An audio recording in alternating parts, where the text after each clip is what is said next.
Demons to some, angels to others. For those who know horror films, that line is familiar. It's attributed to the Cenobites in Clive Barker's classic movie Hellraiser, but it can also be applied to a creature that's maybe not quite so fictitious, the creature known as the Mothman.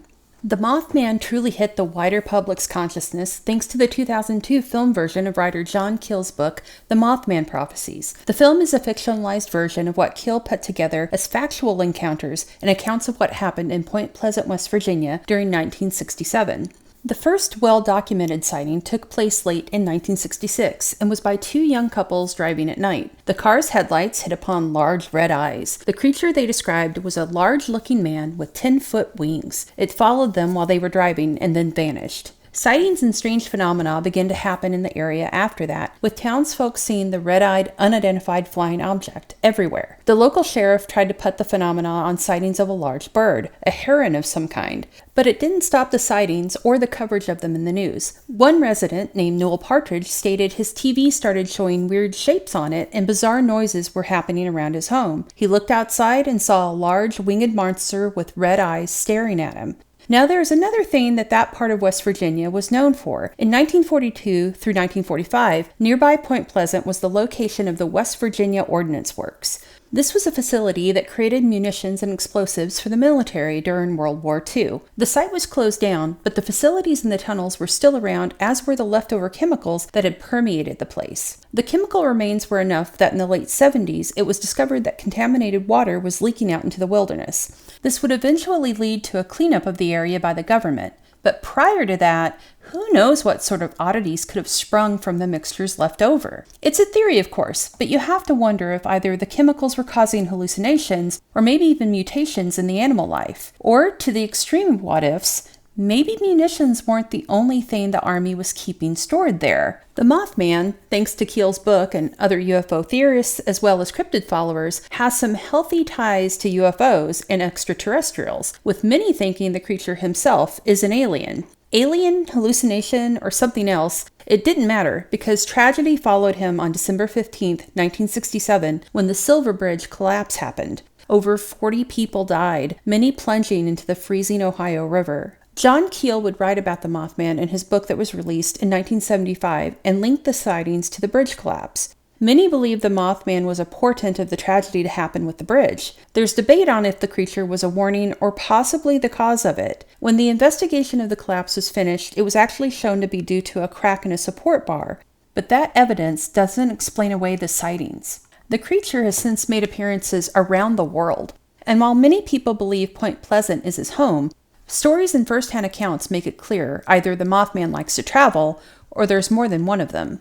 In 1986, Chernobyl became the site of one of the world's worst nuclear disasters. According to reports, prior to the explosion that would decimate the area, workers at the plant and people in the city of Pripyat saw what was called the Black Bird of Chernobyl. The description is hauntingly familiar: a large black figure with massive wings and big red eyes.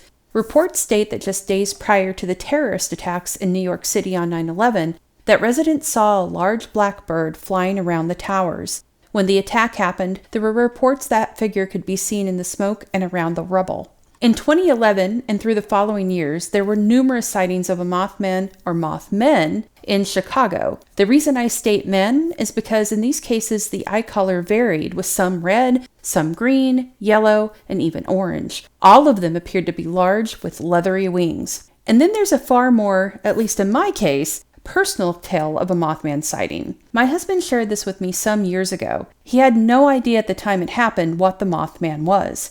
He'd never heard of the creature or the stories. It wasn't until after we saw the 2002 film, the first time he'd heard the name Mothman, that it clicked what he'd seen. My husband isn't the sort to make up stories, especially the sort that are laced with tragedy like this one is. And I'm sharing it with you now. I moved to New York City in March of 1995. I hadn't lived in New York City for very long, and in Oregon we have what are called public beaches, or free public beaches. You to the water and walk along the beach, do whatever you want. Apparently, and I didn't know this because I was young and ignorant at the time, you can't do that in New York City. They have all the beaches are private beaches and are fenced off. And one of the things that my fiance and I like to do for something to do is we would get in the car in the middle of the night and we would drive out to Long Island and we drove out to Long Island, and I was always like, hey, we got to find a beach. We got to find a beach. We go walk on the beach at night because I like to do that when I live in Oregon. So this one night in the summer, we were just driving from basically little town to little town, trying to find. There's got to be. They can't fence the whole thing. There's got to be a way we can get down to the beach. So I recall that we were driving, and it was pitch black. We were down by the water, by the ocean. This was it was near the East Mauritius in New York, and I just remember it was just pitch black. Like it was dark. It was dark down by the water. It was dark on the road, and I'm trying to, we're just driving around in our little Honda, and we're trying to find. There's got to be a way to get down to the water somehow, but just driving these little side roads, and we couldn't figure out a way to get down there or get past the gates. There were all these fences and gates, and so we stopped near, just on this dark. It was just an empty road. There wasn't even houses. It was just down by the water. And we stopped on the road, and we were just sitting there, and we were trying to figure out what we were going to do. And as a side note, the Honda we were driving had a problem where if you drove it too long, it would overheat, and then the car would just slowly just lose power and then die, and you'd have to wait for it to cool down. The same exact night that this happened, the car died on the way back. So anyway, we're out down by the water, and we're trying to figure out what we're going to do, and I'm leaving the car parked. I'm sitting there, and all it is I have the glow of the dashboard lights, and I see these two red eyes, or what look like eyes, go across the rear view mirror. So I just see him in the dark. I see this go across behind the car, and at first I thought, is that right behind the car? What was that? And it kind of moved to my left. So I looked at the rearview mirror, the left side rearview mirror, the driver's side, and there's two red dots, right by the back left quarter panel of the car. And I go, what was that? What is that? And my fiance turns around, and she sees it, because this all kind of happened, and she goes, what is that? I freak out. We take off. And I take off back up the road, and I could see the dots kind of fading away, and I'm like, what was that? And I thought, was it just an animal? Maybe the tail lights reflected off of its eyes. That's what I figured. It went across, it walked across the back rearview mirror along the trunk, and stopped at the quarter panel and was looking at my driver's side mirror. And it wasn't some, fever dream, because my fiance at the time saw it. It was black, and there were two red.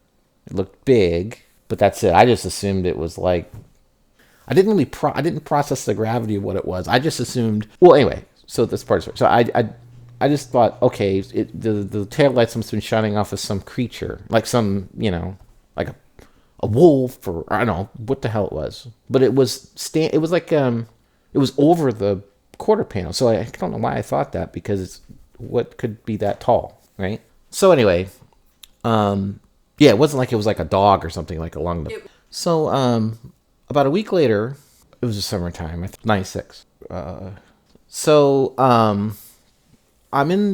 in the apartment. I think it was a week later. We're in the apartment. It was a few days later, so was that either that weekend or it was? And my fiance goes, "Oh my God, there's been a plane crash." And I was half asleep, so I'm like, "Where?" She goes, "In Long Island. It just happened right here." And I thought I was gonna look out the window, like I thought maybe it happened in Brooklyn, right? And I'm like, "Oh, it happened in Long Island. Oh, that's terrible." And we're watching the news, and she makes the comment of, "Oh, isn't that weird? We were just out there." I'm like, "When?" "When we went out. Remember when we went out we were looking for the beach?" I'm like, "Oh yeah. Oh, we were there? That's kind of weird." This is the TWA 800 crash, right? A few years later, I'm married to a completely different person who's sitting in front of me, and it was years later. We go to this movie called the Mothman Prophecies, and all I know is it's a horror movie or something, or whatever with Richard Gere in it and what's her name. And so I'm watching a movie, and I can't remember who told me it was based on actual, probably you, but I'm just trying to, did you tell me that before or after? So anyway, I'm watching the movie, and they're talking about this Mothman and how this Mothman shows up before like these terrible disasters, and people say, oh, it's this blob, it's a thing with these red eyes. And I'm watching this going, I saw a weird one time in my life thing with red eyes I couldn't explain. And I'm like, hold on a minute, that happened right before the TWA crash. And so I told that to my wife, and she says, oh my God, you saw the Mothman. And I'm like, what the hell is this? I've been watching this. What's this Mothman? I've never even heard of this. And we watched the movie, and I'm like, I think I saw the Mothman, because I didn't know anything about it.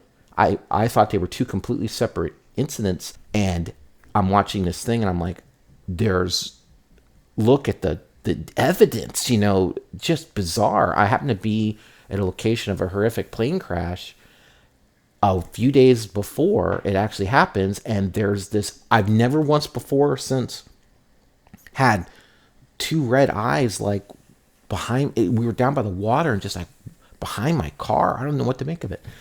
And so I told her, I said, that's how I know the Mothman's real, because I didn't know anything. And if you would have asked me this and you knew something about it, I would have told you the same details. And someone said, oh, you saw the Mothman. I'm like, what's this Mothman you're talking about? So that's it. That's my Mothman story. The TWA 800 crash would leave 230 people dead, everyone on board. It was the third deadliest plane crash in U.S. history. After the investigation, it was ruled that an explosion in the fuel tank caused the crash. As far as we know, no other reports of the Mothman around that area have been reported at that time. So there you go, a never-before-heard story of a Mothman sighting. Again, prior to a horrible disaster. But don't think the Mothman hasn't been seen recently. He's never really left. In November of 2016, back in the Mothman's old stomping, or would that be flying grounds, a hunter snapped a very interesting photo of what appears to be a creature with legs like a man and wings. It's very black and not totally clear. The hunter said it looked like the creature was jumping from tree to tree. He wouldn't be interviewed for local news coverage on camera, nor would he give his name. An even more recent sighting happened last year. This one in the Chicago O'Hare Airport area, which seems to be a popular spot for the creature. The Mothman had already had sightings in and around the area over the prior months. This one happened to a postal worker who'd been working for the USPS for 17 years, and she gave her story to the website UFO Clearinghouse, asking not to be named. Here's what she said. I had just left work at the USPS sorting facility at O'Hare Airport at about 11 p.m. on Thursday, the 24th of September. I was walking out to my car when I saw something standing at the far end of the parking area where I usually park. At first, I thought it was a very tall person with a long coat. As I got closer to my car, I unlocked my car, which caused my headlights to come on. My headlights hit the person standing about 20 to 25 feet from my car, causing it to turn and look right at me. I saw that this was not some person, but some red-eyed thing, and what appeared to be a coat were actually wings, which it spread out as it turned to look at me. At first I thought it was some kind of very, very large bird, but I've never seen any bird that stood almost 7 feet tall. I'm 5'4", and this thing looked taller than me by at least 2 feet. This thing then started making some type of chirping sound, almost a half chirp and half click, like someone was clicking their tongue, but much, much faster. It then made some type of screeching sound and took off running toward me. It got to within 10 feet of me and took off into the air and flew above me. I was screaming hysterically as I crouched down behind my car door and dived into my car head first. I was in a near panic as I tried to start the car, close and lock the doors, and turn on my interior lights. I started my car and took off out of the parking lot and flew down the road till I hit the main road. I got home and told my husband, who also works at the same facility, and he was the one who told me about the sightings of this thing. I was scared shitless, and I hope I never see the thing again. This thing is roaming around the area, scaring people half to death. I hope the airport people decide to do something about this thing someday.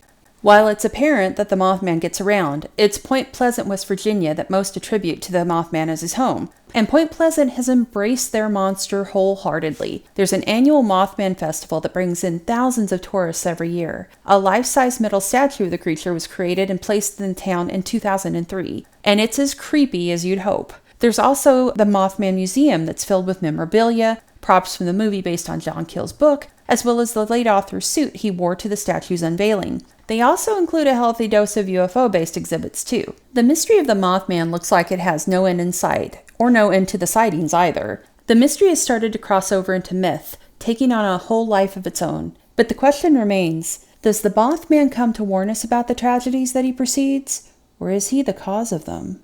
Thank you for watching our show. If you like what you see, please subscribe to our Joe Blow Videos channel. Tell your friends who like this sort of content and turn on the bell to receive notifications for all of our latest videos. We're an independent company and we appreciate all of your support.